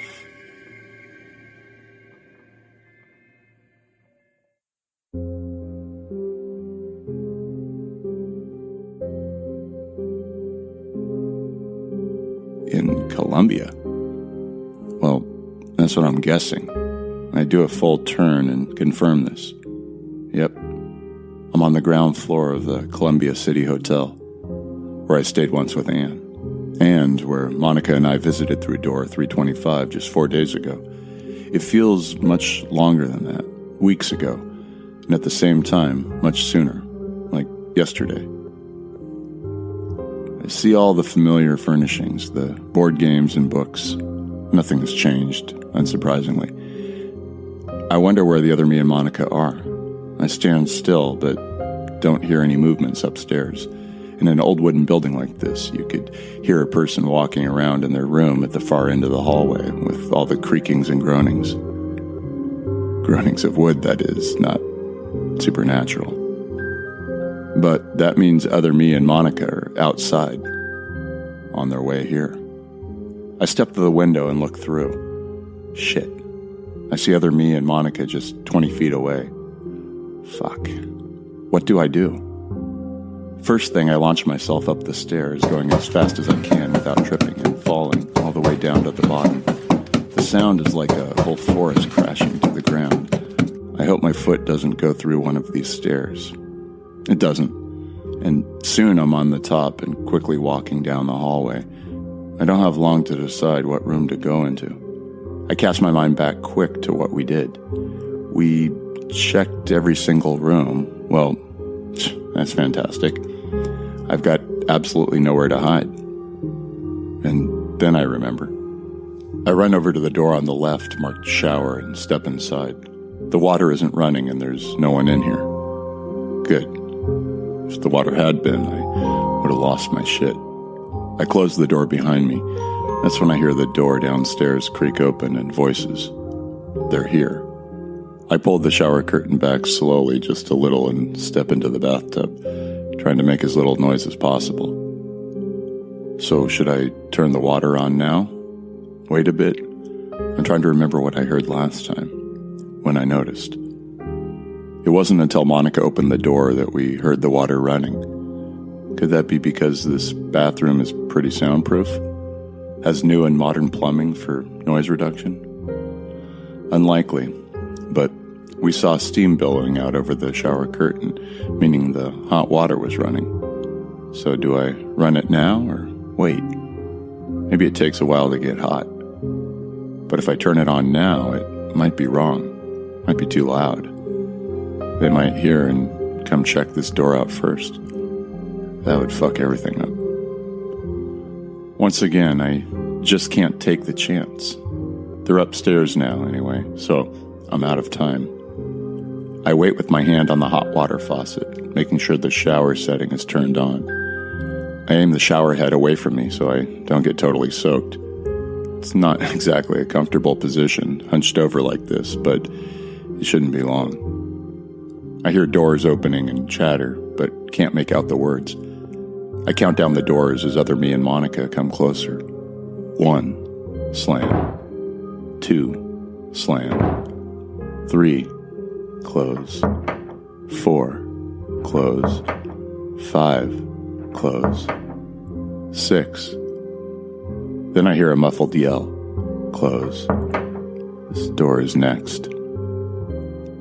I count to 3, then turn the water on. I'm getting a little wet, but not much, and the water's coming out boiling hot. Clouds of steam soon start forming and billowing upwards. The door opens. I count slowly to 3 in my head, remembering the steps. Then I turn the water off. Part of my coat has gotten pretty wet and drags along the water, making a strange sound. Was that right? I reach for the shower curtain, rattle the rings a little, then slowly start pulling them open. The door slams. I let out a long, pent-up breath. Phew. Got through the first act. Now to get ready for the second. I close the shower curtain fully again and stand close to the faucet, opening the curtain a little at this end. I want to watch them go through and see how it looks from an outsider's angle. I can see the window. It's closed and looks like an ordinary window, nothing like a door. A sense of dread steals over me. Was that right? Did I do something wrong? When is it supposed to change into a door? I don't know. So I just wait, imagining them going through the other doors, getting one piece of the artifact, then the other, and now they're coming back, quickly running out of time with the blackness coming. But I can't hear a thing. To me, there is no encroaching blackness. Weird. Then they throw open the shower room door. I'm still staring at the window, and as the door is opened, it magically transforms into a solid pane of glass with a glass doorknob on its side. Wow. They run inside, other me throwing it open. You first! Monica starts to go through. I wonder with me not hearing or sensing the blackness at all if I'm in a different dimension or phase to them here. Can they actually see me?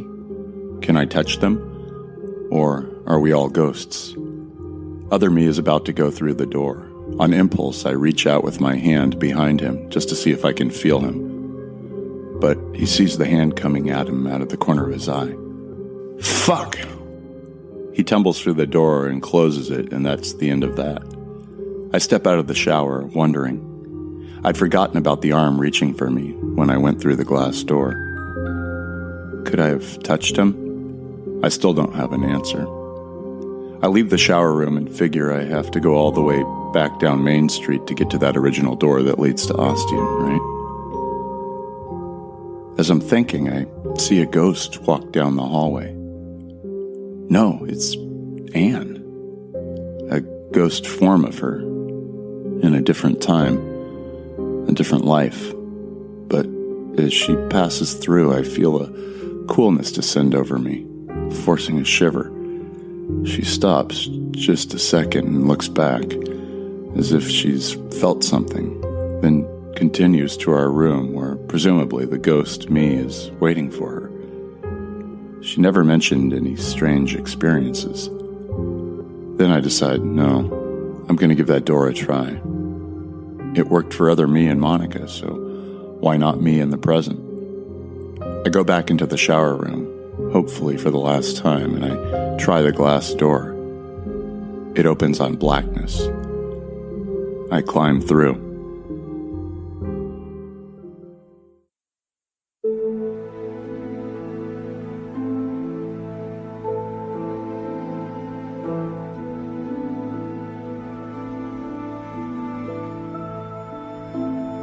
And just like that, I'm back in the desert, the land of the Anasazi, the ancient ones. And thankfully, I check my surroundings fully before taking a step, because if I'd taken a couple, I might have got right off the edge of the ledge and plummeted to my death below, no matter what phase or state I'm in. And other me and Monica would have had no clue who had just plunged to a hard end. Speaking of which, where are they? I really hope they're above me, but first I gingerly look down, since that's easier, and there they are below, on the first ledge. What the fuck, Ostium? You're not making this easy on me. What's the logic in this? Do you want past me and present me to meet face to face? So what the hell am I gonna do now? And as usual, I don't have much time. I look around and head for the nearby granary. Like the others, it's got a bunch of picked corn in it, unshucked and waiting to be eaten. I don't have any other option. I start digging myself a hole, moving the corn around and stacking it so it still looks right. Then I carefully climb in and bury myself in the many ears. There's a lot of gaps to allow me to breathe, and I'm not too uncomfortable. A few corn points digging into me, but nothing I can't handle. And then I wait, and wait, and wait. I know it's going to take a while. Climbing up those tree ladders was no walk in the park. Then I hear them coming and switch to statue mode, keeping perfectly still and holding my breath. I can see them through a chink in the corn and watch as they walk through, quiet and reserved. Other me stops for a moment and looks down at some corn on the ground. Shit, some must have fallen. But then he continues on and I'm off the hook. I wait until I hear them climbing the next tree ladder and wait some more until I'm pretty sure they're on the next ledge. The last one that leads to the cave with the artifact and the door, and then I break free of my maze prison. It was anything but amazing.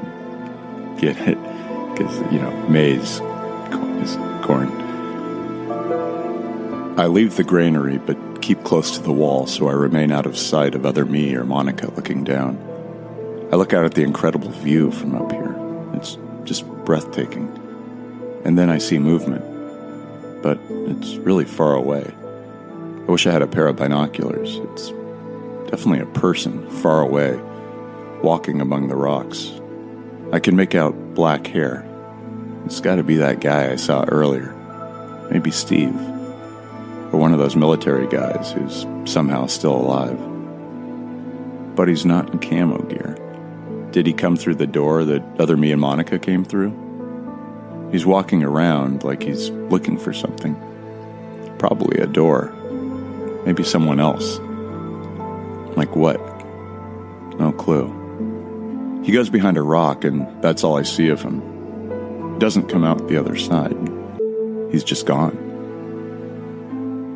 I was going to follow other me and Monica up to that door in the cave, but I think I'm going to go down now. I need to just look around down there and see if I can see anything. But I can't go now. I need to know other me and Monica are completely gone. So I wait for a whole 15 minutes. It's agonizing, but the view is still great. Then I start making my way down, taking it real slow on those tree ladders. It's actually not too hard, as long as you take it slow. Another 15 minutes and I finally make it to the bottom, on solid ground. And then I spend yet another 15 minutes looking around, trying to find where this guy might have gone, and if there's any evidence of him around here. Or perhaps I'm just losing my freaking mind on this mandatory trip down Ostium memory lane. I don't really find anything, though there are some footprints, but I'm not enough of a tracker to follow them or work out whose is whose. Then I call it and look for the door that is sitting around out here. It doesn't take me long, and I prepare myself for some Moai action.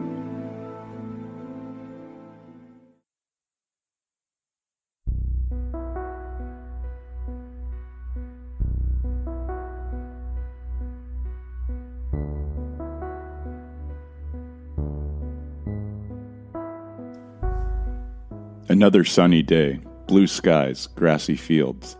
I'm in the middle of somewhere, not sure where Ostium has dumped me now, and this whole thing is starting to take its toll. It wasn't like I started this fucked up road trip on a long good night's sleep. It was at the end of a considerable amount of time through one of, if not the most stressful doors Ostium has taken us to so far, and I'm starting to feel pretty wiped. No food, no water, just walking and looking for answers. I've learned some interesting things, but not sure where this is all going.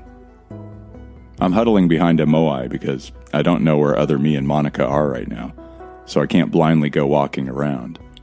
I peek around and see no one on the other side. I cross a few hills and hide behind the next moai and go through the same routine. This time I see something. It's Monica and other me doing the dirty on the grass, right in front of the moai I'm hiding behind. Before you ask, no, I'm not going to watch. And I'm recording the specific commentary after I've put plenty of distance between me and those two lovebirds. Though that seems like a weird way to put it, since I am one of those said lovebirds. I couldn't help gasping when I saw them. It's really discombobulating to see yourself live, so to speak, in coitus with someone. Fortunately, the groans and good times happening guaranteed I wasn't heard. At this point, I don't care what Ostium is trying to show me here on Rapa Nui. I'm done with this place. I go in search of the door, looking for indicators of familiarity. That photographic memory coming in handy yet again. And there's the door, and I leave the lover's den.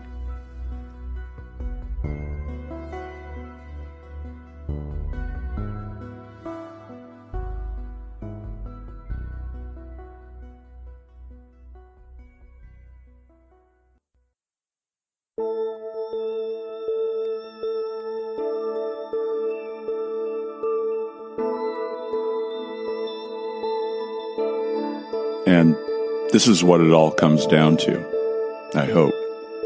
I don't know if I'm going to have to live through that experience in Fort Bragg again.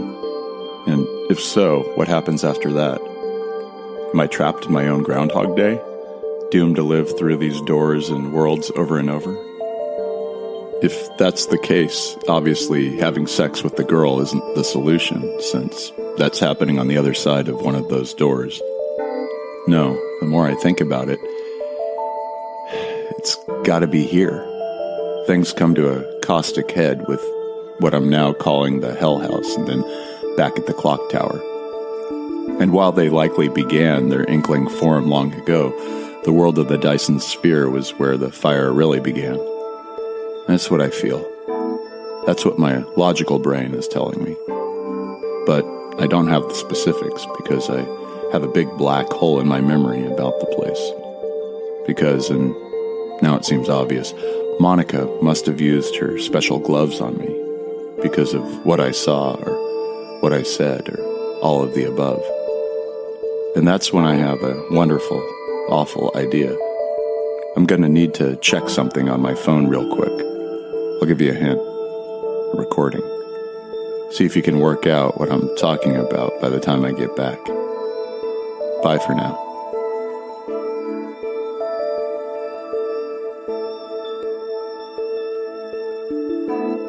Well, now I've got the proof I wasn't so sure about. I also have a much better idea about what happened to me in this place. I went back and checked the recording. I knew something happened to me. I was pretty sure Monica did something to me, but I didn't know what. Turns out Monica took care of me, but forgot to take care of the recording. It's all there. My voice and hers. I heard the whole part about the photo and story about me in that glass case, the pressure it put on me, how I pretty much lost it in there. And then Monica coming at me with the gloves. There's a sizzling sound and then a thump, which is presumably me hitting the floor like a sack of potatoes. Then there are a few signs I can't really identify. I'm gonna guess it's Monica finding and picking up the artifact. Then there's a grunt from her as she throws me over her shoulder and carries me back to the clock tower. And there you have it. She probably has her reasons for doing all this, just like she was going to tell me before this whole grand adventure started. But once again, I'm fucking incensed. Was the sex just a smokescreen all along? I don't know. I'm not going to suppose and dig through that baggage. Maybe another time. But it means something big has to happen to break this ongoing pantomime, this Groundhog Day from hell. Something to break the mold, throw the train off the rails, disrupt the space-time continuum. I know, Captain Jean-Luc Picard, but sometimes sacrifices have to be made and risks have to be taken. You know that more than anyone. I start walking through the doors, being noisy, not caring, trying to get my bearings. Then I find the big hangar-sized museum room. I start marching, spotting my photo in the glass case from afar. It's big, and I know my mug real well. And beside it, I see my crumpled form. Monica's crouched beside the other me, putting the little artifact ball in her pocket. I walk up to her with loud, heavy footfalls. Her body becomes tense, ramrod straight. Slowly, she turns around, and her mouth literally drops open when she sees me. This ends now. She looks back at the crumpled form, other me, then back to present me. This charade is fucking over. She's stunned, speechless. Her eyes are so wide, like saucers. I know what you did here. I saw it. I saw you try to do it again later. You've done it to me before, multiple times. That's why my mind's all fucked up, isn't it? She still says nothing. Isn't it? Yes. Hearing her actually say it, finally say it, disarms me a little, cools me. I just want to know why. Why, Monica? Monica takes another look at the collapsed other me, then looks back. Because you knew too much. You were learning too much. Because you were going to find out, and I couldn't let that happen. Why? Because it would start the avalanche. You'd know a little, then you'd find out more, then you'd figure out even more, and that can't happen. Why can't it? I thought we were a team. I thought we were close. The fucking was real. I never faked it. It was fun, but I was also controlling you. Why? Because I had to. Because it was part of the rules. It was the main rule. What? What rules? What are you even talking about? If you knew everything, if you got all the answers you keep looking for, it would be the end of Ostium, the end of me, and the end of finding Steve. I still don't understand. How could it be the end? Why am I so tied to Ostium? Honestly, Jake, I don't even know the answer to that. That's a big mystery to me. And I still have no fucking clue. So, what do you know? What can you tell me without ending all this? I can tell you, Ostium isn't what you think it is. It's something very different and much greater, with such potential. That British friend of yours, Dave, he actually had it almost right. But then they had to come in here and fuck it all up. They? Your military friends? They were never my friends. They were, I guess you'd call them my coworkers. And they weren't military. What were they? Shake of the head. She can't say. What about you? Were you military? Another shake of the head. So all this time it's been lie after fucking lie. Not all of it, Jake. It's been a mixture. A cocktail.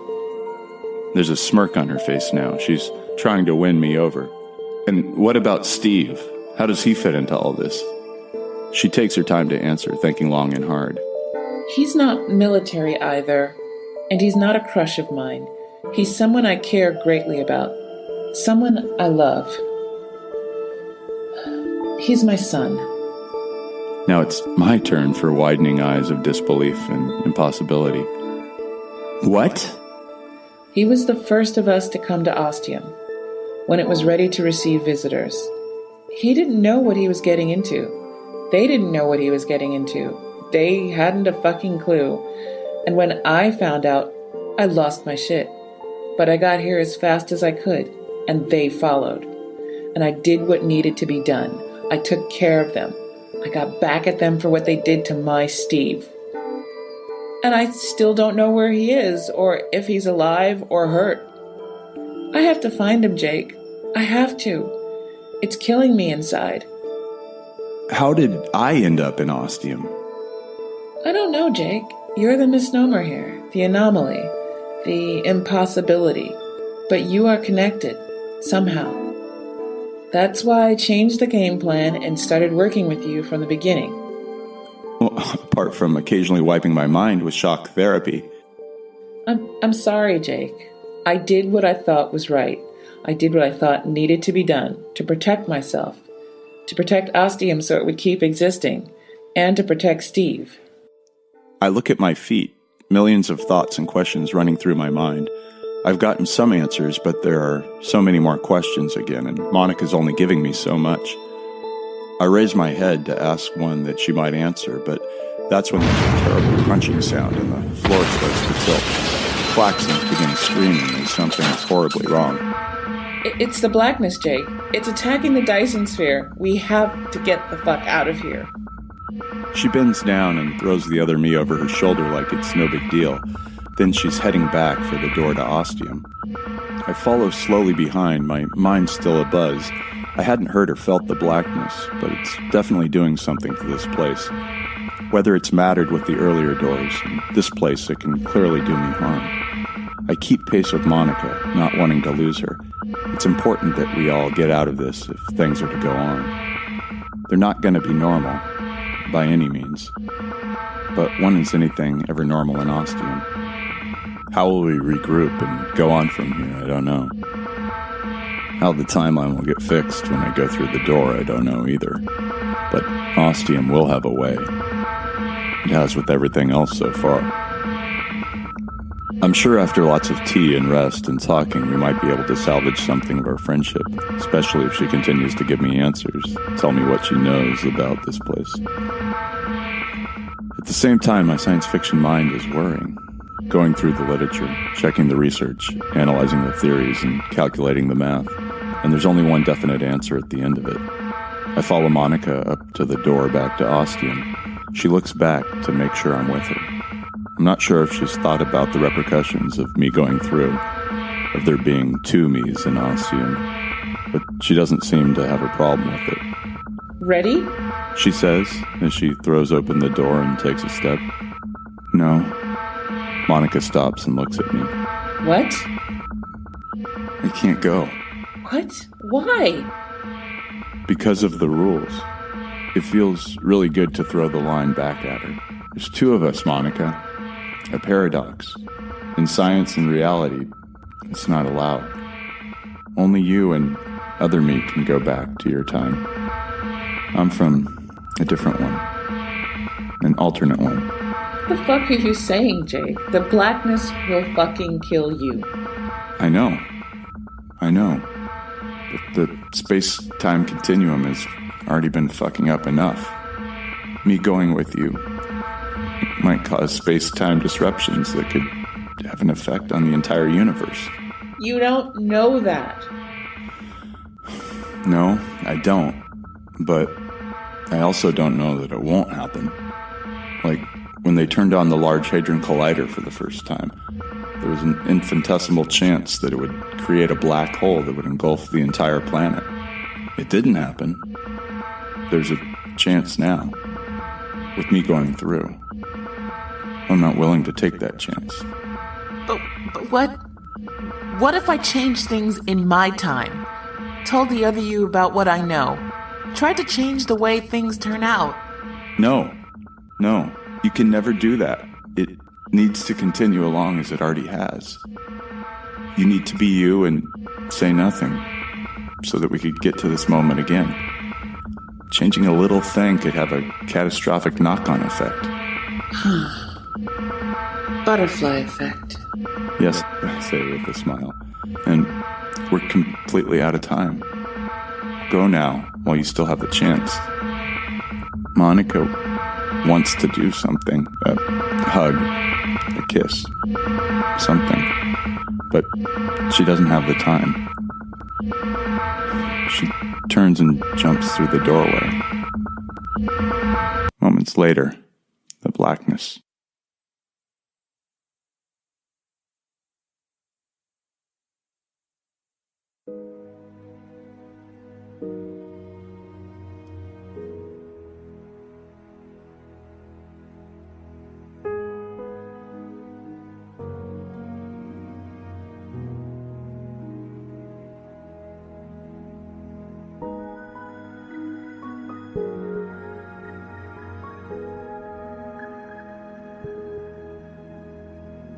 When I go through to the other side, I drop Jake. He'll get a few bruises, no worries. I turn and I hold the door open. I watch as the blackness comes and covers this other Jake, engulfing him, obliterating him, making him nothing. Then it keeps coming and the tentacles start reaching through the doorway. I let go of the door and jump back. The door slams shut. That was the end of Jake.